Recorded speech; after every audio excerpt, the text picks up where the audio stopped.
नमस्कार विद्यार्थी मित्रांनो, स्मार्ट अभ्यास या यूट्यूब चॅनलवर आपले मनापासून स्वागत आहे. आज दिनांक 25 नोव्हेंबरच्या ज्या महत्त्वाच्या चालू घडामोडी असणार आहेत, त्याचा अभ्यास या व्हिडिओच्या माध्यमातून आपण करणार आहोत. तत्पूर्वी आपण जर चॅनलवर नवीन असाल तर चॅनलला सबस्क्राईब करून घ्यायचं आहे. व्हिडिओ जर आवडला तर व्हिडिओला लाईक करायचा आहे.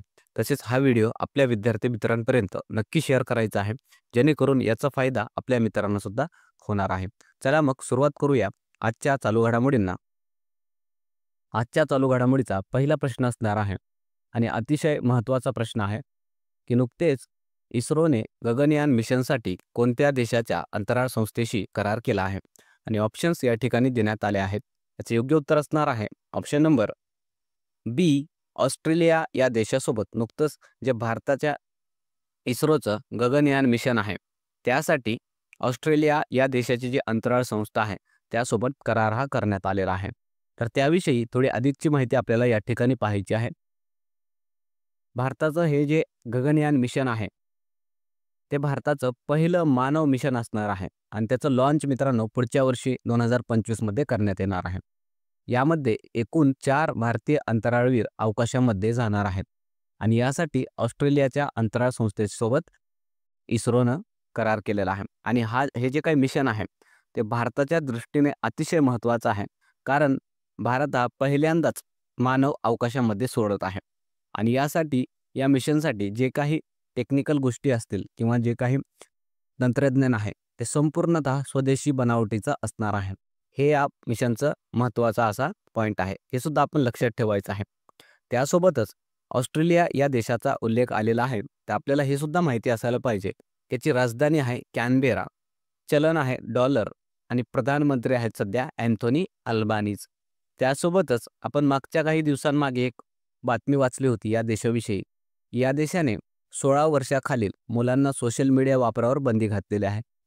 ते सुद्धा आपल्याला लक्षात ठेवायचं आहे. ते असं कोणी केलेलं आहे तर ऑस्ट्रेलिया या देशामध्ये करण्यात आलेलं आहे. त्यानंतर पुढचा प्रश्न असणार आहे की नुकतेच महाराष्ट्र विधानसभा निकालानुसार एकूण किती महिला आमदार म्हणून निवडून आल्या आहेत आणि ऑप्शन्स या ठिकाणी देण्यात आले आहेत. याचे योग्य उत्तर असणार आहे ऑप्शन नंबर ए. 22 महिला. हे जे काही 15व्या क्रमांकाची महाराष्ट्राची विधानसभा झालेली आहेत त्यामध्ये 22 महिला आमदार म्हणून निवडून आलेल्या आहेत. त्याविषयी थोडी अधिकची माहिती आपल्याला पाहायची आहे. 23 नोव्हेंबरला नुकतंच जे निकाल लागलेले आहेत महाराष्ट्र विधानसभेच्या त्याच्यामध्ये 22 महिला या आमदार म्हणून आता विधानसभेवर जाणार आहेत. तर हा पॉईंट आपल्यासाठी महत्त्वाचा आहे. आपल्याला विचारलं जाऊ शकतं की महाराष्ट्रातून एकूण किती महिला आमदार निवडून आलेले आहेत. तर आकडा लक्षात ठेवायचा आहे 22. त्यासोबतच मागची जी निवडणूक झालेली होती विधानसभेची 2019 या वर्षीची, त्यामध्ये एकूण 24 महिला निवडून आलेल्या होत्या आणि आता 2024ला 22 महिला निवडून आलेल्या आहेत. म्हणजे त्याचा क्रमांक हा महिलांचा निवडून जाण्याचा कमी झालेला आहे विधानसभेमध्ये. हा सुद्धा पॉईंट आपण लक्षात घ्यायचा आहे. त्यासोबतच महाराष्ट्रामध्ये किती एकूण विधानसभा जागा आहेत किंवा मतदारसंघ आहेत माहिती असायला पाहिजे. तर महाराष्ट्रामध्ये एकूण 288 विधानसभा मतदारसंघ आहेत आणि त्यापैकी 22 महिला या निवडून आलेल्या आहेत वेगवेगळ्या मतदारसंघांमधून. त्यासोबतच महाराष्ट्रामध्ये द्विगृही असं विधिमंडळ आहे, विधानसभा आणि विधान परिषद असं. हे सुद्धा आपण लक्षात ठेवायचं आहे. त्यानंतर पुढचा प्रश्न असणार आहे की 2025चा खेलो इंडिया गेम्स आणि पॅरा गेम्स कोणत्या राज्यात होणार आहेत आणि ऑप्शन्स या ठिकाणी देण्यात आले आहेत. त्याचे योग्य उत्तर असणार आहे ऑप्शन नंबर बी. बिहार या राज्यामध्ये पुढच्या वर्षी जे होणार आहेत खेलो इंडिया गेम्स आणि पॅरा गेम्स त्याचं आयोजन बिहार राज्यामध्ये केलं जाणार आहे. त्याविषयी थोडी अधिकची माहिती आपण बघणार आहोत. हे जे खेलो इंडिया गेम्स असणार आहे ते 7व्या क्रमांकाची स्पर्धा असणार आहे मित्रांनो आणि या स्पर्धेचं आयोजन बिहार या राज्यामध्ये केलं जाणार आहे. त्यासोबतच आपल्याला मागच्या 2 स्पर्धा सुद्धा लक्षात ठेवायचं आहे.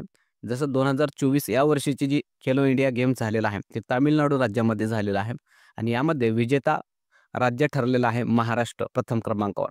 आणि 2023ची मध्य प्रदेशमध्ये स्पर्धा झालेली होती आणि त्याचा विजेता सुद्धा महाराष्ट्र राज्य राहिलेला आहे. म्हणजे सलग 2 वेळेस 2023 असेल 2024 असेल महाराष्ट्रानं प्रथम क्रमांक या स्पर्धांमध्ये पटकावलेला आहे.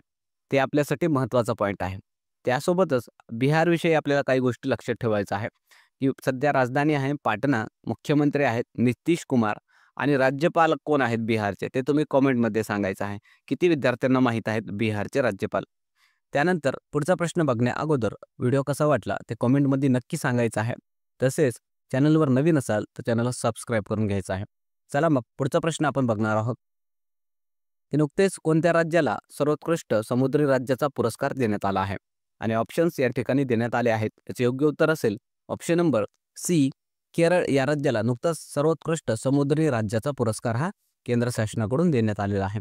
त्याविषयी थोडी अधिकची माहिती या ठिकाणी आपण बघणार आहोत. 21 नोव्हेंबरला विश्व मत्स्य दिवस होता. त्याच दिवशी केरळ राज्याला सर्वोत्कृष्ट समुद्री राज्याचा पुरस्कार देऊन सन्मानित करण्यात आलेला आहे. आणि हा पुरस्कार का देण्यात आलेला आहे? कारण मत्स्यपालन व जलीय कृषी क्षेत्रामध्ये या राज्याने उत्तम कामगिरी केल्याबद्दल त्याला हा पुरस्कार देण्यात आलेला आहे. आणि हा पुरस्कार कोणी दिला असं सुद्धा विचारलं जाऊ शकतं. तर केंद्रीय मत्स्यपालन व पशुपालन मंत्री आहेत आपले राजीव रंजन सिंग यांच्या हस्ते हा पुरस्कार केरळ राज्याला देण्यात आलेला आहे. त्यासोबतच आपल्या महाराष्ट्रासाठी सुद्धा एक महत्त्वाची मुद्दा आहे ते लक्षात ठेवायचा आहे की सर्वोत्कृष्ट कृषी राज्याचा पुरस्कार हा महाराष्ट्र राज्याला देण्यात आलेला आहे या वर्षामध्ये. हा पॉईंट आपण मागच्या काही घडामोडींमध्ये बघितलेलाच आहे. ते सुद्धा आपल्याला लक्षात ठेवायचं आहे. त्यानंतर पुढचा प्रश्न असणार आहे हे नुकतेच कोलकाता येथील ईडन गार्डन या स्टेडियममधील स्टँडला कोणाचे नाव देण्यात आले आहे? आणि याचं उत्तर होतं option number D, Jhulan Goswami. ही जी भारतीय क्रिकेटपटू आहे, महिला क्रिकेटपटू, तिला जे कोलकातामध्ये ईडन गार्डन नावाचं क्रिकेट स्टेडियम आहे त्याच्या एका स्टँडला त्याचं नाव देण्यात आलेलं आहे. त्याविषयी थोडी अधिकची माहिती आपल्याला बघायची आहे. ही जी झुलन गोस्वामी आहे ती भारतीय महिला क्रिकेटपटू आहे मित्रांनो. आणि कोलकाताचं जे ईडन गार्डन आहे तिथल्या स्टँडला त्याचं नाव देण्यात आलेलं आहे. आणि असा सन्मान मिळवणारी ती पहिली भारतीय महिला क्रिकेटपटू बनली आहे. हा पॉईंट आपण लक्षात ठेवायचा आहे. त्यासोबतच तिने आत्तापर्यंत त्याची कारकीर्द कशी राहिलेली आहे किंवा कोणते पुरस्कार देण्यात आलेले आहेत ते सुद्धा आपल्याला लक्षात ठेवायचं आहे. 2007ला ICC player of the year राहिलेली आहे. 2010 साली तिला अर्जुन पुरस्काराने सन्मानित करण्यात आलेला आहे. आणि 2012 साली पद्मश्री पुरस्कार तिला देण्यात आलेला आहे. तसंच क्रिकेटमध्ये तिने वर्ल्ड रेकॉर्ड आहे त्याच्या नावावर 355 विकेट्स घेण्याचा, जे की आत्तापर्यंत कोणतीही महिला क्रिकेटपटू करू शकलेली नाही. तिथे झुलन गोस्वामी याच्या नावावर आहेत. हे रेकॉर्ड सुद्धा आपल्याला लक्षात ठेवायचं आहे. त्यासोबतच इतर सुद्धा असे स्टेडियम आहेत की ज्या ठिकाणी आपल्या भारतीय खेळाडूंचे नाव देण्यात आलेले आहेत त्या स्टेडियममधल्या स्टँडला. तर शारजामधील एक स्टेडियम आहे त्याच्यामधील स्टँडला सचिन तेंडुलकरचं नाव देण्यात आलेलं आहे. तसेच रायबरी हॉकी स्टेडियम आहे त्याचं नाव बदलून आता आरानी रामपाल या हॉकीपटूचं नाव देण्यात आलेलं आहे. हे सुद्धा आपल्याला लक्षात ठेवायचं आहे. त्यानंतरचा प्रश्न असणार आहे इंटरनॅशनल सोलार अलायन्सचा 104व्या क्रमांकाचा सदस्य देश कोण बनला आहे? आणि ऑप्शन्स या ठिकाणी देण्यात आले आहेत. याचे योग्य उत्तर असणार आहे ऑप्शन नंबर बी, आर्मेनिया. हा देश नुकताच ISA अर्थात इंटरनॅशनल सोलर अलायन्सचा 104व्या क्रमांकाचा देश बनलेला आहे. त्याविषयी थोडी अधिकची माहिती आपण बघणार आहोत. लॉंग फॉर्म लक्षात ठेवायचा आहे इंटरनॅशनल सोलार अलायन्स. आणि आर्मेनिया हा नुकताच 104वा क्रमांकाचा सदस्य या अलायन्सचा बनलेला आहे. आणि हा जो काही अलायन्स आहे मित्रांनो ते मुख्य करून जे कर्कवृत्त आणि मकरवृत्त आहे त्याच्या दरम्यान असणारे जे देश आहेत त्यांचा ग्रुप आहे. याचा उद्देश काय आहे तर सौर ऊर्जेच्या क्षेत्रामध्ये बदल आणणे. आपण जर भूगोलाचा अभ्यास केला असेल चांगल्या प्रकारे तर तुम्हाला माहित आहे कर्कवृत्त आणि मकरवृत्त याच्या दरम्यान जे काही आपल्या पृथ्वीवर सूर्यकिरण पडतात ते खूप जास्त प्रमाणामध्ये पडतात. आणि या ठिकाणी प्रकाश हा सूर्याचा चांगल्या प्रकारे पडत असतो. जसं जसं आपण उत्तरेकडे जाऊ किंवा खाली दक्षिणेकडे जाऊ या कर्कवृत्त आणि मकरवृत्ताच्या तर त्या ठिकाणी सूर्याची जी काही सूर्यकिरणं आहेत ते तिरपी पडतात आणि त्या दृष्टीनं तेवढी ती उपयुक्त ठरत नाहीत. म्हणून त्या ठिकाणचे जे देश आहेत त्या सौर ऊर्जेचा जास्तीत जास्त वापर करता यावा त्या दृष्टीने यामध्ये समावेश झालेला आहे किंवा त्यामध्ये ते सामील झालेले आहेत. आपला देश सुद्धा यामध्येच येतो. तर हे सुद्धा आपण लक्षात ठेवायचं आहे. याची स्थापना 2015ला झालेली आहे भारत आणि फ्रान्स या दोन देशांच्या पुढाकाराने. आणि याचं मुख्यालय आपल्या देशामध्ये आहे नवी दिल्ली या ठिकाणी. म्हणून हे महत्त्वाचं आहे ते आपण लक्षात ठेवायचं आहे. त्यानंतरचा प्रश्न असणार आहे विश्व मत्स्य दिवस कधी साजरा करण्यात आला? आणि ऑप्शन्स या ठिकाणी देण्यात आले आहेत. याचे योग्य उत्तर असेल ऑप्शन नंबर ए, 21 नोव्हेंबर हा विश्व मत्स्य दिवस म्हणून साजरा करण्यात आलेला आहे.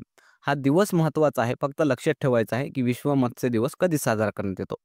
त्यानंतर काल ज्या काही आपण चालू घडामोडी घेतल्या होत्या त्याचा एकदा क्विक रिव्हिजन या ठिकाणी आपण करणार आहोत. तर पहिला प्रश्न आपण काल बघितला होता. अपेक अर्थात आशिया पॅसिफिक आर्थिक सहयोगाच्या बैठकीचे आयोजन कोणत्या देशात करण्यात आले? आणि याचं योग्य उत्तर होतं ऑप्शन नंबर ए, पेरू या देशामध्ये या अपेकच्या बैठकीचं आयोजन करण्यात आलेलं आहे. याविषयी कालच्या व्हिडिओमध्ये आपण डिटेलमध्ये अभ्यास केलेला आहे. त्यानंतरचा प्रश्न होता, कोणत्या भारतीयाला युनायटेड नेशन्सचा ग्लोबल अँबॅसेडर म्हणून नियुक्त करण्यात आले आहे? आणि याचं योग्य उत्तर होतं ऑप्शन नंबर सी, शुभ. हा जो काही पंजाबी रॅपर आहे त्याला युनायटेड नेशन्सचं जे क्लायमेट चेंज संदर्भामध्ये जे हे आहे UNFCCC त्याचा ग्लोबल अँबॅसेडर म्हणून त्याला नियुक्त करण्यात आलेला आहे. त्याविषयी काल आपण डिटेलमध्ये अभ्यास केलेला आहे. त्यानंतरचा प्रश्न आपण बघितला होता की नुकतेच प्रसार भारतीने नवीन OTT प्लॅटफॉर्म सुरू केले, त्याचे नाव काय आहे? आणि याचं उत्तर होतं ऑप्शन नंबर बी, वेव्ज. त्यानंतरचा प्रश्न आपण घेतला होता की मिस चार्म इंडिया 2024 ची विजेता कोण बनली आहे? आणि याचं उत्तर होतं option number C, Shivangi Desai, जी की पुण्याची स्टुडंट आहे. ती या स्पर्धेची विजेता ठरलेली आहे. ते काल आपण बघितलेलं आहे. त्यानंतरचा प्रश्न होता की नुकतेच कोणत्या भारतीय सरकारी कंपनीला ग्रीन वर्ल्ड एन्व्हायरमेंट अवॉर्ड देऊन सन्मानित करण्यात आले? आणि याचं उत्तर होतं ऑप्शन नंबर सी, कोल इंडियाला हा अवॉर्ड देण्यात आलेला आहे. त्यानंतरचा प्रश्न आपण घेतला होता की नुकतेच प्रकाशित ICC T20 रँकिंगमध्ये जगातील सर्वोत्कृष्ट ऑलराऊंडर कोण ठरला? आणि याचं उत्तर होतं ऑप्शन नंबर बी, हार्दिक पंड्या. त्यानंतरचा प्रश्न आपण घेतला होता की नुकतेच कोणत्या देशाने पाण्याच्या समस्येमुळे आणीबाणी घोषित केली? आणि याचं उत्तर होतं ऑप्शन नंबर ए, इक्वेडोर या देशामध्ये हे पाण्याच्या समस्येमुळे आणि जंगलातील आगींमुळे अशा प्रकारची इमर्जन्सी घोषित करण्यात आलेली आहे. त्यानंतरचा प्रश्न आपण बघितला होता की वर्ल्ड टेलिव्हिजन डे कधी साजरा करण्यात आला? आणि याचं उत्तर होतं ऑप्शन नंबर डी, 21 नोव्हेंबर हा वर्ल्ड टेलिव्हिजन डे म्हणून साजरा करण्यात आलेला आहे. या सर्व घडामोडींचा अभ्यास आपण कालच्या व्हिडिओमध्ये डिटेलमध्ये केलेलाच आहे. त्यानंतर आपण काल होमवर्क क्वेश्चन दिलेला नव्हता, पण आज मात्र आपण तुमच्यासाठी होमवर्क क्वेश्चन देणार आहोत. तो होमवर्क क्वेश्चन असा आहे की महाराष्ट्राचे नवीन पोलीस महासंचालक कोण बनले आहेत? आणि ऑप्शन्स या ठिकाणी आपण दिलेले आहेत. याचं उत्तर हे सर्व विद्यार्थ्यांनी कॉमेंटमध्ये नक्की द्यायचं आहे. अतिशय महत्त्वाचे प्रश्न असतात मित्रांनो, जे आपण तुमच्यासाठी होमवर्क क्वेश्चन म्हणून देत असतो. अतिशय सोपा प्रश्न आहे. सर्वांना प्रश्नाचं उत्तर येणार आहे याची मला खात्री आहे. बघूया मग किती विद्यार्थी आहेत याचं उत्तर हे कॉमेंटमध्ये सांगतात. चला मग थांबूया या ठिकाणी. पुन्हा भेटूया एका नवीन व्हिडिओसह. व्हिडिओ जर आवडला तर व्हिडिओला लाईक करायचा आहे. चॅनलवर नवीन असाल तर चॅनलला सबस्क्राईब करायचं आहे. तसेच आपलं जे टेलिग्राम चॅनल आहे स्मार्ट अभ्यास 555, त्या ठिकाणी जाऊन तुम्ही लेक्चरच्या मोफत नोट्स डाउनलोड करून घेऊ शकता आणि तुमच्याजवळ ते रिव्हिजनसाठी ठेवू शकता. त्या टेलिग्राम चॅनलला सुद्धा तुम्ही ते जॉईन करून घ्यायचं आहे. थांबूया मग पुन्हा भेटूया एका नवीन व्हिडिओसह. तोपर्यंत धन्यवाद.